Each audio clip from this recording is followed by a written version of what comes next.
Welcome to this explainer. Today, we're tackling something every single student faces, but honestly, very few master right out of the gate: finding your focus and mastering the scope of your research questions. Now, I know, the word research can sometimes make you want to run for the absolute hills.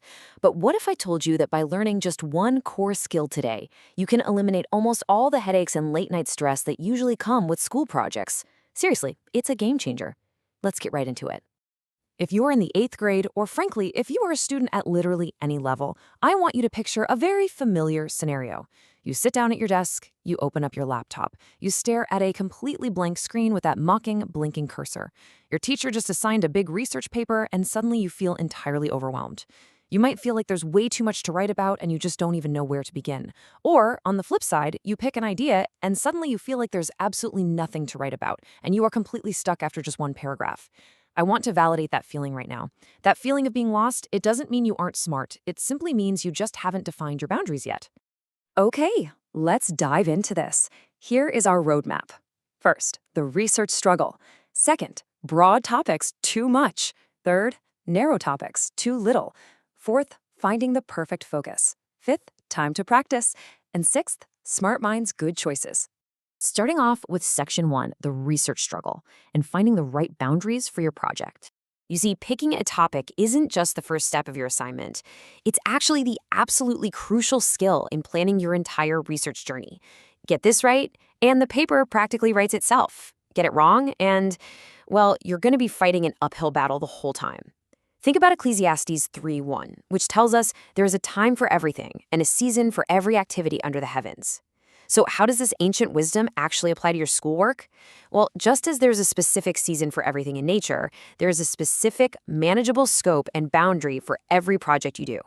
You literally cannot cover the entire history of the universe in a 3-page paper. Recognizing the proper boundary, the proper season or scope for your specific assignment is exactly what brings peace and order to your work. Let's move to Section 2, broad topics, too much, the danger of an ocean with no boundaries.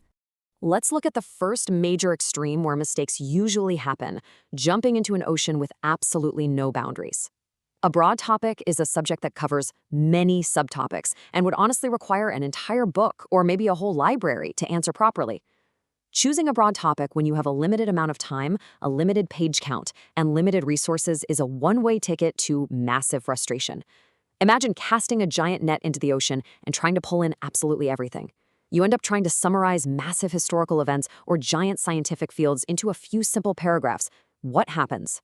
You exhaust yourself reading dozens of entirely unrelated subtopics, you end up barely skimming the surface, you say a whole lot of nothing, and you completely burn out in the process. And this brilliantly illustrates the point.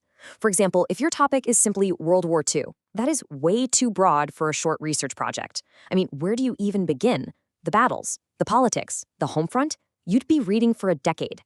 But if we shrink that massive topic down to focus specifically on the role of codebreakers in World War II, suddenly you have a highly researchable topic. You know exactly what facts to look for and exactly what story to tell. Now for Section 3, narrow topics, too little, the danger of a puddle with no depth. Let's flip it and move to the opposite extreme. If a broad topic is an ocean with no boundaries, a narrow topic is a puddle with no depth. It focuses on one very, very specific aspect of a subject. Now, being specific is usually a fantastic thing in academic writing, but going too narrow is a trap. If you restrict your boundaries too tightly, it can drastically limit the information you're actually able to find. You might write a great introductory paragraph, but then you're completely stranded. You run out of things to say because the data simply isn't there to answer your question fully. So, the absolutely crucial point here is understanding when you've gone too far. Let's look at an example. The impact of one specific World War II soldier on the outcome of the war. Okay, unless that soldier was a top-ranking general, how are you going to find enough historical data, varying perspectives, or academic sources to write an entire, well-rounded paper on how this single individual changed a global conflict? You can't. You have zoomed in so close that you've lost the bigger picture entirely. Which brings us to Section 4, finding the perfect focus, the Goldilocks sweet spot of research. This is the sweet spot. It's not too big, it's not too small, it is just right. I want you to imagine adjusting the lens on a professional camera. The best research topic operates exactly like a perfectly tuned lens. It's narrow enough so that the subject is sharp, clear, and highly specific, but it's broad enough that it captures the important background details and allows for multiple sources and perspectives to be in the frame. If you zoom out too much, the subject gets completely lost in the background. If you zoom in too close, you just see a blur of pixels. You want it crisp, clear, and perfectly framed. Now, what's really interesting about this concept is how it looks in a real-world academic example. Let's start broad with social media. Completely impossible to cover in a single paper. It's too huge. So we zoom in, but maybe we go a bit too far and choose the effect of one celebrity tweet in 2018 on global politics. Well, that's way too specific. There's very little lasting relevance or data there. But if we adjust that lens right into the middle, we get something like how online activism on Twitter influenced the 2020 US presidential election voter turnout. Wow. It is narrow enough to keep you highly focused, but broad enough that you'll find a wealth of articles, data, and differing opinions to build a brilliant paper. All right, Section 5, time to practice. Let's apply the Goldilocks principle. Because honestly, you cannot master the Goldilocks principle just by listening. You've got to put it to the test yourself. So, here is your actionable mission for today. First, give an example of a broad topic and explain why it's too broad. Second, do the exact opposite. Give an example of a topic that is too narrow and explain why that might be a problem. Third, take the massive topic of healthy eating and rewrite it into something narrower. Fourth, explain the risks of choosing a topic that is too narrow in your own words. And finally, the whole shebang, choose a brand new topic of your own and adjust the lens until it is just right in scope.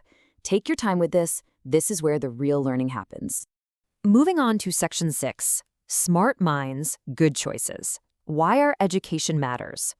As we wrap up today, let's talk about the heart behind the mechanics of research. Like, why does this education actually matter? You see, in the Heroes Smart Academy Godly Learners series, there's a core philosophy that intertwines biblical morality with our education. And the truth is this: education without morality will hurt. Being incredibly smart, knowing how to perfectly narrow down a research topic, and being brilliantly educated, none of that is truly beneficial if we lack the moral compass to make good choices with the knowledge we gain. Knowledge is a tool, and we absolutely need the right character to wield it properly. This beautifully ties into the promise in Romans 8:6-7. The mind governed by the flesh is death, but the mind governed by the Spirit is life and peace. As you engage with the world, as you dig into deep research topics, and as you expand your mind, keeping your mind anchored spiritually brings true peace. That's the ultimate goal here, right? A sharp mind paired with a peaceful, spiritually grounded heart. So I leave you with this final provocative thought to ponder today. What is the point of being smart and supposedly educated if we continue to make choices that hurt ourselves and others? As you go forward and practice your perfectly focused research skills, think about how you're going to use that brilliant, focused mind of yours for good. Thank you so much for joining me for this explainer. Keep learning, stay focused, and I will see you next time.